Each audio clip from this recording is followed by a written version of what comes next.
Üdvözlünk mindenkit!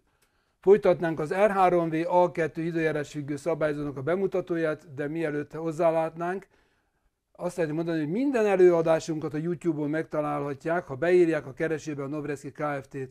És ugye azt már szinte nem is kell mondanom, hogy minden termék a webshopon novreski.eu-n megtalálható, és a zöld számot keresik, mert abban biztosak lehetnek, hogy annyi darabszám van.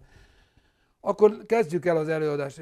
Ugye eljutottunk idáig, hogy az érzékelőt hogyan raktuk be, a külsőt, a vízérzékelőt, a szivattyúnak, kicsit a hidraulikával is foglalkoztunk, és most jön a motoros szelepnek a bekötése. Ugye ez a motoros szelep, ez nem vált, hanem mindig hozzákever a melegebből, a hidegebbet, hogy mindig ezen a görbén tudja folytatni az útját, legyen energiabevitel az épületbe.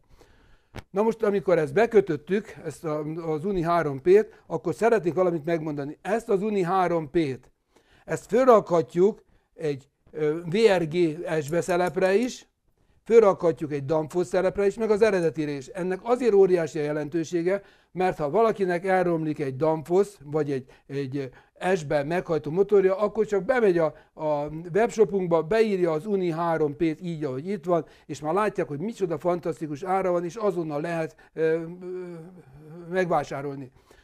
Na most, akkor, hogyha ezt megcsináltuk, bekötöttük, kipróbáljuk a forgásirányt, jó irányba megy, nem, és elkezdjük majd szabályozni a rendszert. Na most itt szokták elkövetni a legnagyobb hibát, hogy amikor ezzel kezdik, hogy az elektromos részt állítják be, pedig ez egy óriási tévedés. Az első a hidraulika. Mindig a hidraulikával kell elkezdeni, mert ha ezt rosszul csináljuk, akkor teljesen mindegy, hogy milyen szabályzót raktunk ide fel, akkor sem fog kielégítően működni a rendszerünk.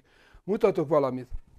Ugye, amikor megterveznek egy radiátort, például a hőszűrséglet számítás alapján azt mondja a tervező, hogy ilyen delta-T hőmérséklet különbség mellett ide mondjuk 2 kW-os radiátor tervezett be, és azt mondta, hogy ő tudta, hogy ahhoz tartozik X vízmennyiség.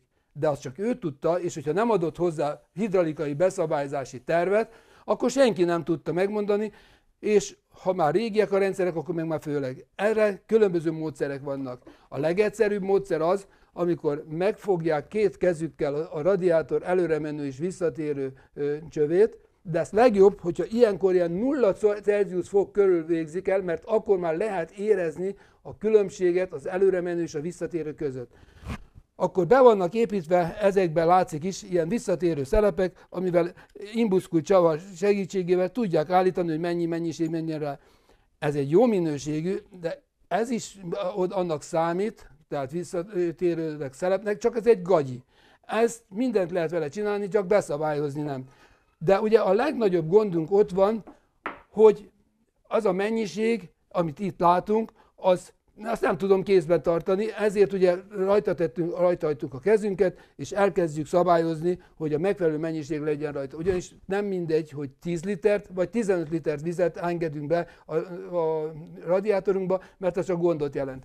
Na most nézzük meg, itt van, hogyha szabályozzuk a radiátor víz hőmérsékletét a külső hőmérséklet függvényében, akkor ezen a piros vonalon keresztül történik. Láthatjuk, hogy ilyen hőmérsékletek lesznek.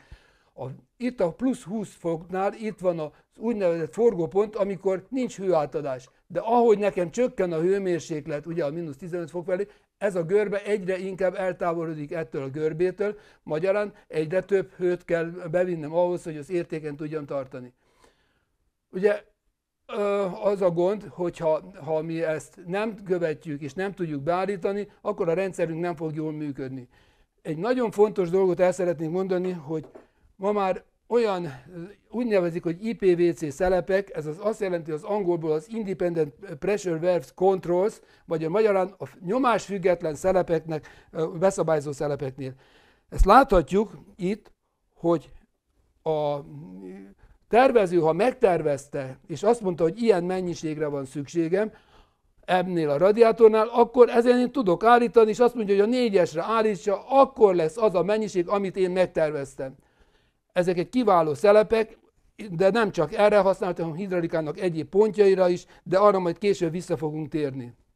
Na most a következőkben ugye folytatnánk még ennek a bemutatását, de a következő 2 alkalommal áttérünk egy olyan fontos dologra, mint a hidraulikának, a szabályzóknak a hidraulikai rendszer beállítása, a hidraulikai tervnek a készítése.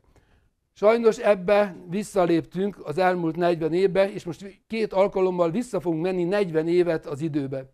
Ez azért nagyon fontos, mert akkor dr.